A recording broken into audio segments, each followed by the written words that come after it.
Dodgers make sneaky good signing. And I'll tell you what, I think this is a needed thing. And you may disagree or you may agree with me. But Brad Stradamus is usually all right. And we'll get to that story. That is coming up. Hey, subscribe, like, turn on notifications. We are ever so growing closer to that 8,000 number. Not even a year into this thing. And couldn't even expect it to run any better than that. All right, let's get down to the story, Brad J. Stop panning around and let's go. Dodgers make sneaky good signing. Okay. Well, here's the deal. The Dodger bullpen has been taxed. Can we all agree on that? I know we don't agree on everything, but can we all agree that the Dodgers bullpen has been taxed of late? Why? Starting pitching has not been good. Well, why has starting pitching not been good, Brad J? Because our starters have been out. Three of them, that are three signings that we expected to pitch a little bit more than a couple of games, are out, and that's why. So the Dodgers need to make a signing. That's what they do. They get right down to it. And this signing happened yesterday when I was doing the live show. I was doing an hour-long live show. And look, I got a couple messages saying, hey, Brad, let us know before you're going to do those live shows. You know what? They just pop up in my head. I'm like, let's go live. So if you subscribe and turn on notifications, you'll know when your boy Brad J is going live. Okay, so that's how that works on that. All right, let's get into the story on this one. Who do the Dodgers sign? And you might go, who? Who's Chris Stratton? Well, we didn't know who Trevino was, and he's actually been doing pretty good for the Dodgers, all right? So the Dodgers see something in someone, and then they act upon it, and they think that even if the guy, like, well, why? He's got an ERA that's like 7, or he's been horrible the last few games. Okay. Dodgers see something in someone, and they know they're going to need the help. Dodgers signed right-hand reliever Chris Stratton to a major league deal on Sunday. Then the option right-hander Bobby Miller. Man, this one hurts. I like Bobby, but he just is not fitting in. He gives up too many hits. He gives up too many runs. So option the team also announced in order to make room for Stratton on the 40-man roster, designated right-hander JP Fireisen for assignment. So he's gonna have. Well, they need to make room on the 40-man, so you had to get Chris Stratton on there. Chris Stratton is on there. What has Chris Stratton done uh, as of recent? What is it? Does he have some numbers, Brad J? No, he does not. Well, don't just read into the. Don't be a numbers guy or girl. Okay, you can look at the numbers. You can agree all you want. You can disagree. You can say, well, those numbers aren't good as of right now. But how many times have you seen a Dodger pitcher or a Dodger batter come into the Dodgers from a different team and been slumping and then comes out of the slump? It happens a lot, right? All right. They're the world champs for a reason. Here's the stats. Here's what he's done so far this year. Has not been good. Only been part of 12 games. So he's only pitched a total of 17 innings. But in those 17 innings, 16 strikeouts. Well, you like seeing that. That's better than seeing 10 strikeouts with 17 innings. That means he might just be missing a little something, and they just need to help him out with it. So 7.94. His career regular season is in the fours, 4.63. So not the best number right there, but I feel like as a reliever, you got to look at it this way. The Dodgers bullpen is taxed. The Dodgers need more arms. So what do? You bring in a guy like this. So to me, Dodgers make a sneaky good signing on this one. And look, when I brought the fact up that they got Trevino on the Dodgers, people are saying, "Who's that guy?" And he's actually been doing quite well. So pay attention. Sometimes I hit the nail on the head. Even a broken clock is right twice a day, right? Is what they say. All right, losing a Dodger is like losing a family member. Come on, let's be honest. The Dodgers fan base, we're family, and even if we agree or disagree on things, it's always tough to lose a member of the team. And well, the team because you feel like that's the guy you're just so happy with that guy being on the team, and then all of a sudden he's done, and so Freddie had a chance to kind of clear it up a little bit about what goes on with that. And here's what Freddie had to say. And I like what Freddie says. A lot of people don't understand there's a lot of things that go on. Losing people over the course of a year, it stinks. It does suck. There's no way around it. If you're not sad when you lose friends, you're not human. And that's kind of the message I go out to people who say, he needs to be cut. Like, come on. Especially if the dude's been on the team for a while. Kershaw haters, you know who you are. If you say you're not sad when you lose friends, you're not human. Just get going. You're going to be a little sad, but you can't let that be the reason you go 0 for 4. So he's a smart dude, man. He's got a good head on his shoulder. That Freddie Freeman, I'll tell you what. So it sucks. It is part of baseball, and we'll just deal with it. And I like what Freddie says. You got to move on, and don't let that be the reason you go over, right? You don't want to do that. All right. Shohei showed up and dropped some pitching skills yesterday. I covered this on the live show.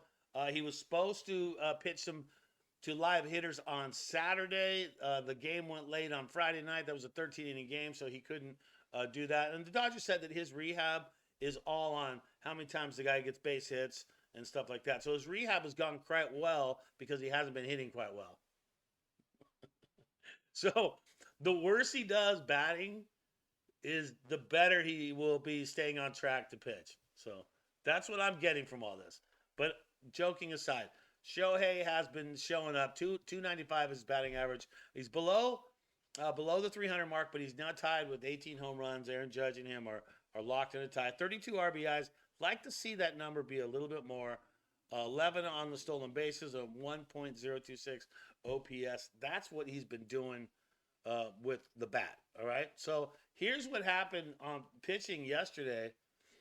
He only threw mostly fastballs, cutters, and sinkers, as well as some sweepers. So he dug in there, 4 different pitches. Oh, splitters 5, right? His fastball sat around 94, 95, but it touched 97. That's fast. 97 miles per hour. And, he had to say, here's what Ohtani said. I'm aware that I do throw a little harder when there's a hitter in the box. That's just his drive to be the best. That's for sure. I try to keep it at 93 to 94, but I know I was touching 6s and 7s, which I wanted not to do, but it's a good sign that I could hit that. And pitching coach Mark Pryor was pleased that he could hit that. He's pleased. That just doesn't sound right. Pleased by his stamina throughout the outing. One of many encouraging signs in Ohtani's first live sessions. First live sessions, 2 years, man. 2 years it has been since that dude has pitched to live hitters. And 97, man. So to me, I call it the perfect storm, all right?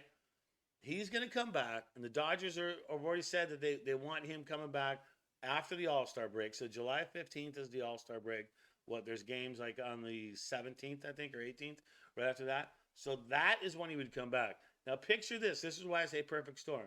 You have Shohei, full strength. You have Snell, full strength, hopefully. You have Glasnow, full strength, hopefully. Yamamoto and Sasaki, all full strength. Can you imagine? That's murderer's row right there of pitchers. To have all those guys at the same time when the All-Star break ends. So to me, it's a perfect storm. And that's where I go with it. All right, let's dissect the box score from last night. There is Ohtani right there at the top. You see the run, the hit, the RBI. Yep, that was the home run. Did strike out once.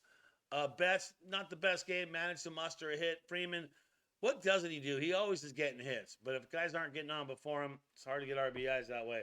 So 2 hits for Freddie in that one. Will Smith had an 0 for. And then you had Teo with a 1 for 4.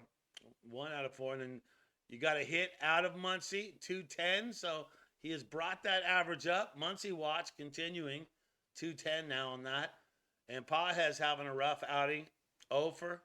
And Conforto, I mean, he did get that walk, give him credit, but that batting average, 163, continues to drop. And Edman continuing to struggle a little bit too as well. He's had a rough few games, so we look for those guys to clean things up. And that's the problem. Like, you have to look at tonight. Okay, so the Dodgers face Cleveland, and to me, they're going to always be the Cleveland Indians. I'm sorry. That's how I've known them forever, so whatever you want to call them, that's up to you. But Cleveland and the Dodgers go at it, and they play each other. So, and you got Williams on the mound facing Yamamoto. Williams can pitch. And with the Dodgers sputtering offense, Yamamoto could keep him in the game no matter what. But what's going to happen if they do not hit? So here's what it's showing right now This is just the last 3 appearances. You see these numbers for Gavin Williams and Yoshinobu Yamamoto. 4.0 on the ERA for Yamamoto. That's because he had one bad game. That's all that is. And the 1.69, that means Williams actually been pitching good, but he's still just about a 4, a 3.94 on his actual ERA for the season. Last 3 games, they both allowed about the same. They both struck out about the same. Williams has given up more walks. Dodgers are a little bit more patient. You'd like to see them working the walks and trying to get themselves on to as well. So that is the matchup. 3 against Cleveland. The schedule gets gnarly. You got, what do you got? 7 games in the next 3 weeks against the Mets and the Yankees. And I'll tell you what, we got a 4-game series against the Mets coming up, and the Dodgers need to just turn that back around. Do not be giving up the series against the Mets. And then we need to show up against the Yankees. So 7 against those teams. 4 against the Mets, 3 against the Yankees, and 7 games versus the Padres in June, and 3 versus San Francisco, who is in second. So is breathing down the neck. I think only a game back right now. So that is what it's looking like right now. And hey, my friends, we've come to a close. That is Dodger Digest. As you go through the day, always remember to think Dodger Blue. As the Dodgers take on Cleveland, let's go Dodgers.